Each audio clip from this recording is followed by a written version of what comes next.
Dobrý deň, ja sa volám Lucia Vilčeková a som z fakulty manažmentu a som prodekanka pre medzinárodné vzťahy. Ja som tu s kolegyňou Romanou Farskou a dnes vám niečo povieme o možnostiach Erasmus, mobilít v rámci športu a nielen športu.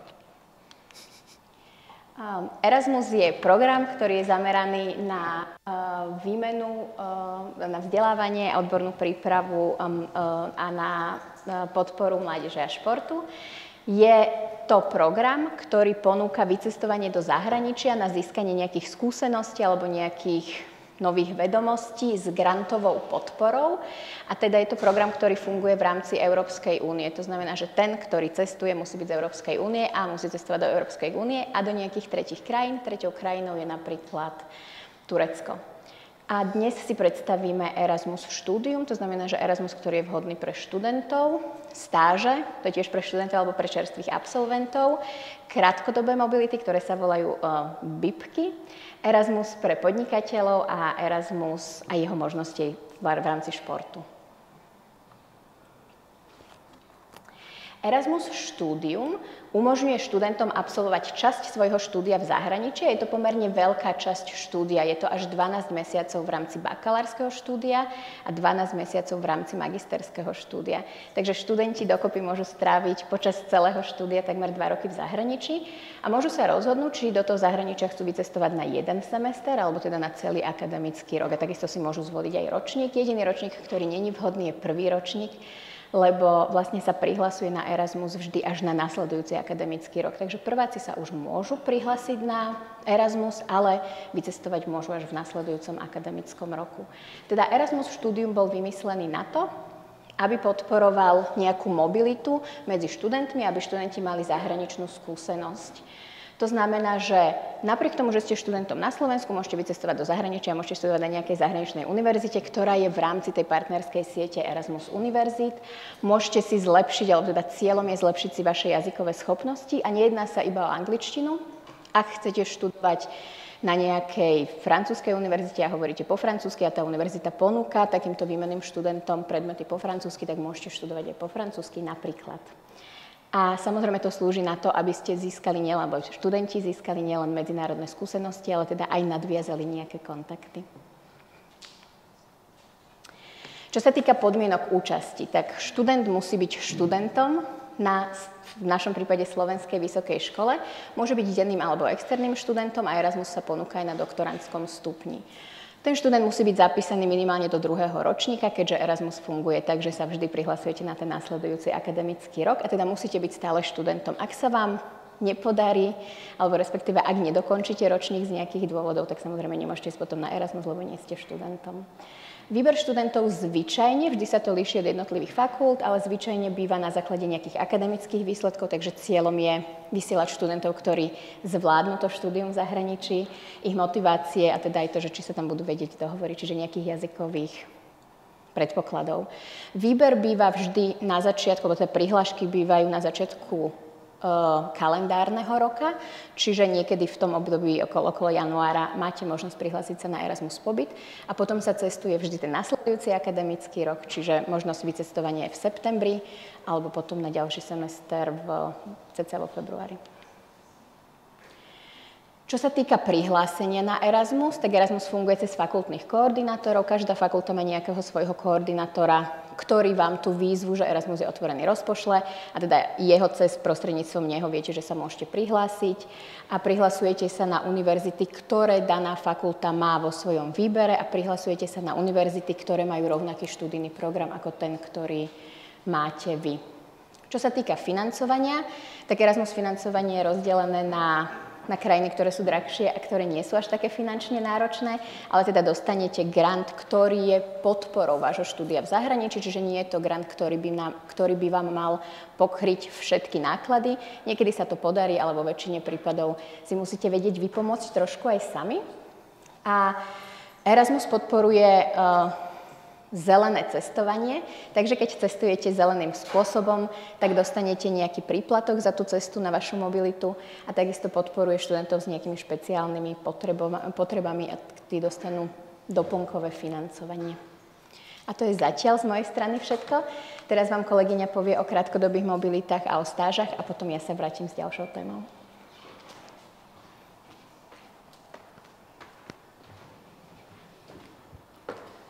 Dobrý deň prajem. Takže ja plynulo nadviažem, pani prodekanka predstavila tú formu Erasmu, ktorá je asi tak vo verejnosti najviac známa, teda tieto semestrálne pobyty počas štúdia.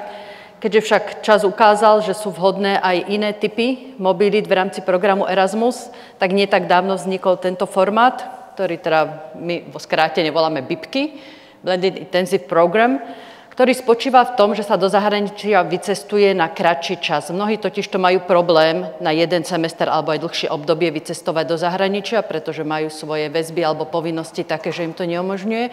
A práve tento formát je pre nich ideálny, pretože kombinuje dva spôsoby vzdelávania. Jeden je online a druhý je fyzický. A táto fyzická časť spočíva v tom, že sa vycestúva zvyčajne na 1 týždeň, aj keď teda uvádza sa, že tá dĺžka môže byť až do 30 dní, ale v praxi to býva 1 až 2 týždne.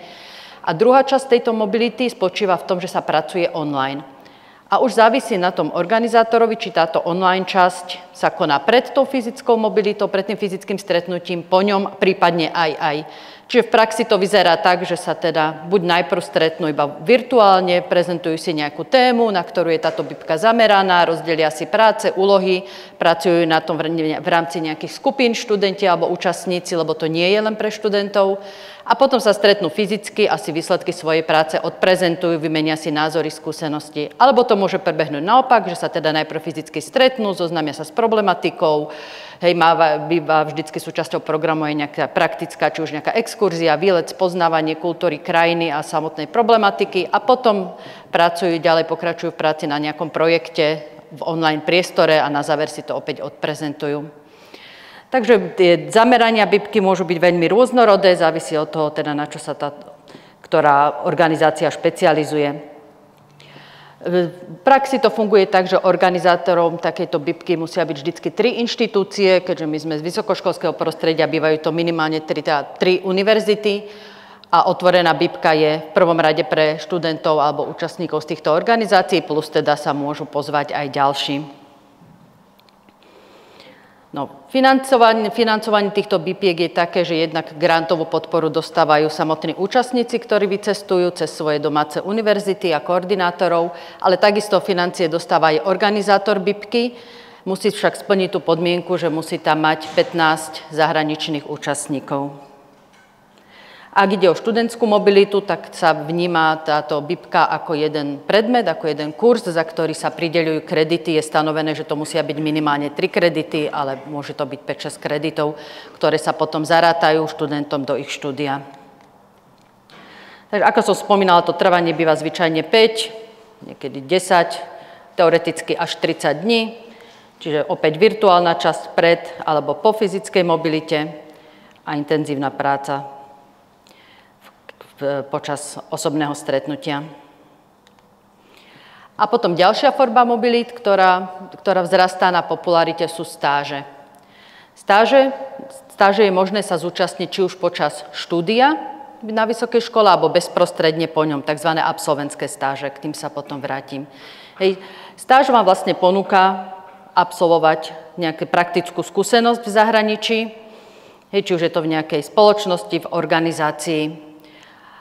Je to rozdiel od štúdia je tá, že zatiaľ čo štúdium vám ponúka alebo vám zastreší vaša domovská fakulta, miesto stáže si musíte nájsť sami.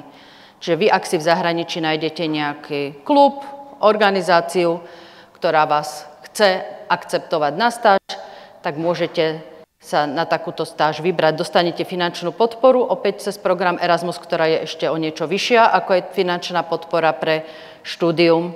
Podmienka je, že táto stáž musí trvať minimálne 2 mesiace.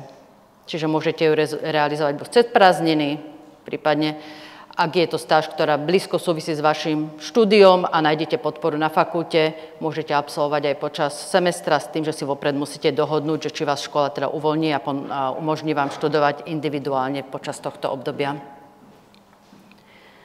No, ďalšia možnosť je tzv. Absolventská stáž. Ako spomínala pani prodekánka, vy máte taký, nazvala by som to balík alebo dotáciu, že môžete počas každého stupňa štúdia 12 mesiacov stráviť na Erasme a to sa netýka len toho štúdia, patrí do toho aj tá stáž.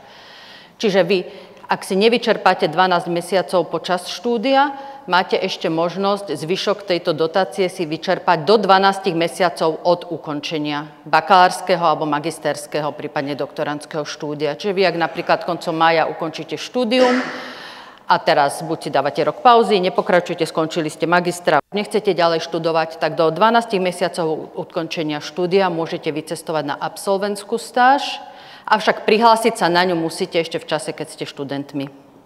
Čiže ak by niekto o takéto niečo mal záujem, musí to riešiť už v poslednom ročníku štúdia, ale môže ešte vycestovať na stáž aj po ukončení školy. Tam je však finančná dotácia obmedzená len na trvanie 3 mesiacov, čiže vy, aj keď budete na stáži 7 mesiacov, 3 mesiace máte finančnú podporu.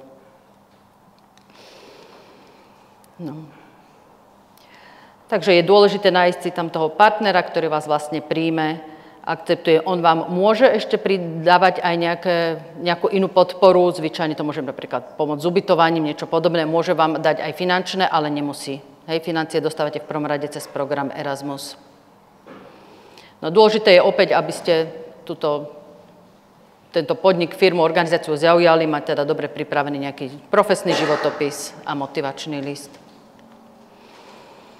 Dobre, tu sú len všeobecne zhrnuté výhody mobility, do ktorých verím, že vás nemusíme až tak veľmi presviečať a že naozaj to môže pomôcť v ďalšom osobnom, profesionálnom a kariérnom rozvoji. Dobre, takže nech sa páči.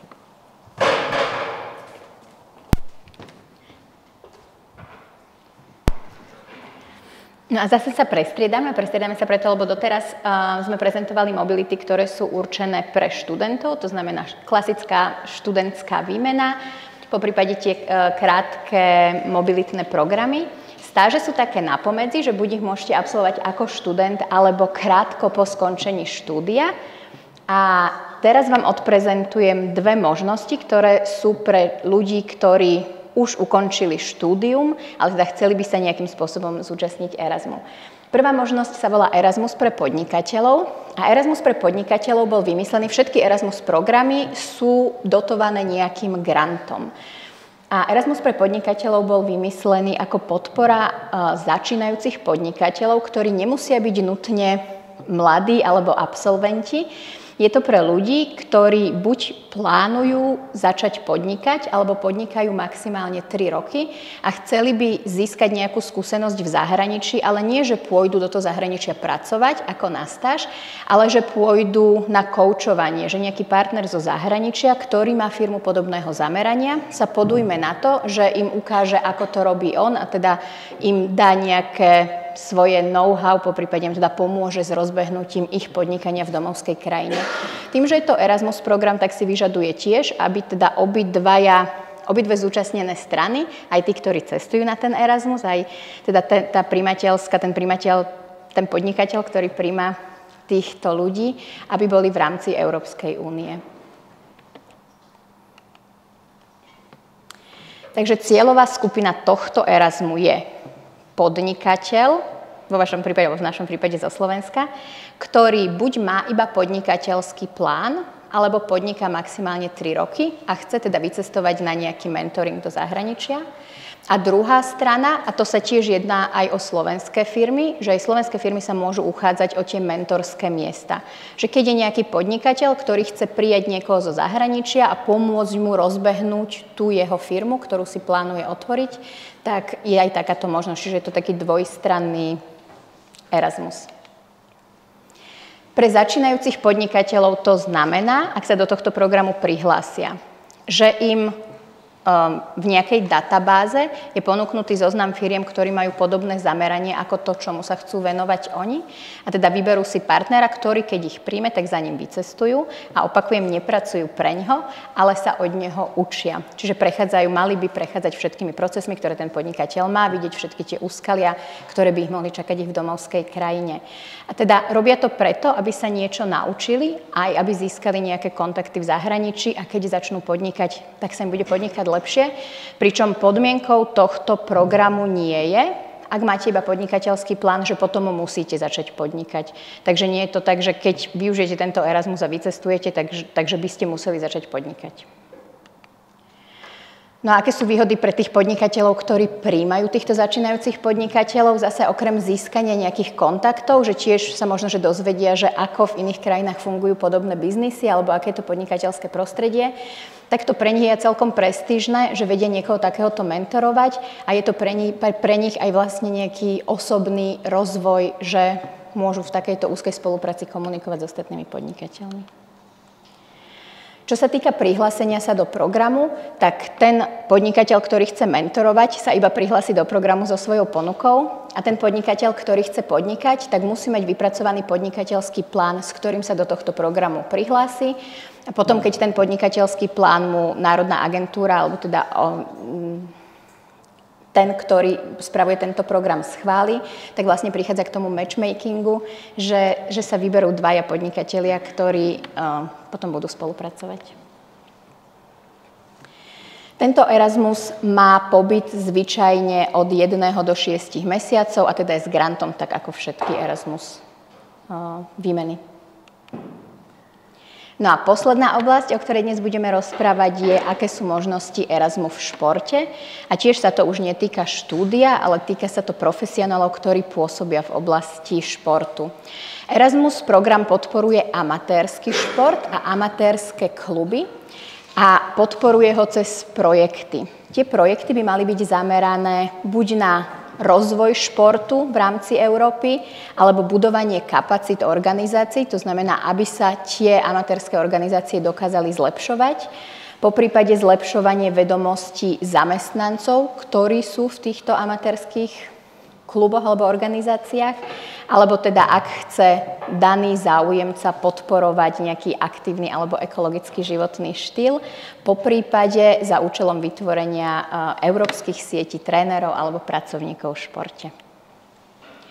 Čiže cieľom tohto typu Erasmu je podpora zamestnancov športových organizácií, ktoré by primárne mali byť amatérske.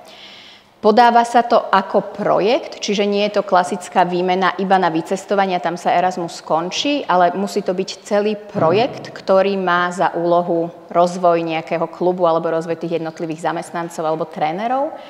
A ten projekt by mal byť v trvaní 3 až 18 mesiacov, pričom samotné vycestovanie do zahraničia alebo zahraničná skúsenosť môže byť buď ako job shadowing, to znamená, že vycestujete a pozeráte sa, ako ľudia na rovnakej pozícii v zahraničí robia tie veci, ktoré vy robíte u nás. Poprípade ako školiace pobyty, a tie školiace pobyty bývajú 15 až 60 dní a job shadowing býva 2 dní až 14 dní. A teda organizuje sa to cez tie projekty, to znamená, že vy, ak chcete vycestovať, tak vy ste ten žiadateľ, ktorý musí mať nejaký projekt na to, aby mohol vycestovať do zahraničia. Účastníci takýchto projektov, a teda tých výmen do zahraničia, sú buď tréneri alebo nejakí iní pracovníci v amatérskych kluboch a môžu to byť aj dobrovoľníci. Účastníci musia byť zamestnaní vo vysielajúcej organizácii, v našom prípade teda niekde na Slovensku, a zároveň aj musia byť Slováci. Žiadosti zastrešuje na tento typ mobilít alebo projektov Národná agentúra pre Erasmus a Národný inštitút vzdelávania a mládeže. Je to dvojkolový proces. Prvé kolo toho projektu sa predkladá vo februári a keď sa posuniete do ďalšieho kola, tak druhý predkladací termín býva zväčša v októbri. No a potom schválené projekty dostanú grantovú podporu plus nejaký balík na tú mobilitu v rámci vycestovania. A toto bolo z našej strany všetko.